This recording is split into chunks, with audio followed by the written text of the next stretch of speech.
Lami siya.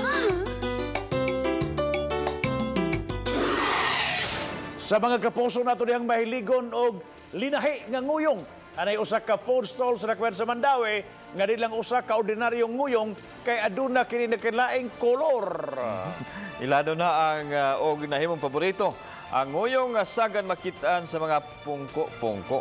Apa nasayod ba kamo nga aduna pudi ay pinalahi nga klase sa nguyong ato kining sayran sa lami siya. Ubod sulod sa wrapper. Kinsa bagod ang wa kaila ug ngoyong. Parisan lang o puso o baka kanon, siguradong mabusog ka na niini.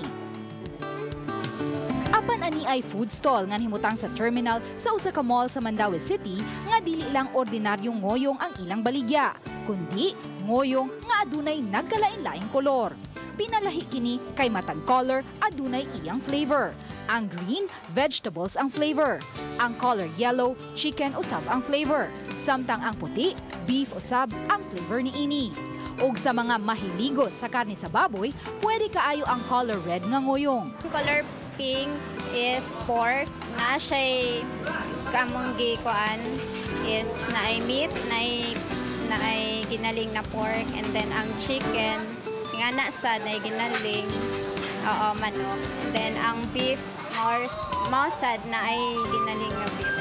Matod sa nagmanage sa maong food stall nga nakunahunaan sa tag-iya ang maong negosyo aron malahi kini itandi sa uban. Bata pa mi naghimo na kong ante-ani nga nguyong.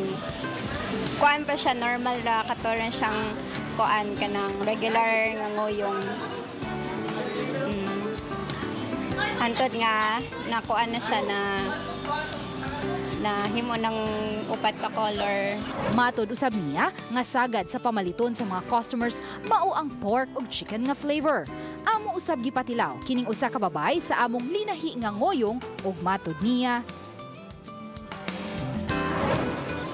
Lami kay laylay sa flavor dan ang iyang wrapper humok dili gahi.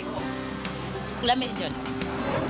Ang baligya, mapalit lang sa 15 pesos matag usa o 29 pesos ang duha. Pwede usab kining mapalit pinaagi sa boxes ug sulit usab ang gidako ni ini. Lami siya. Uban ni Lian Sinkulan ug Jovel Obiso, Luan Merongina, Balitang Besda.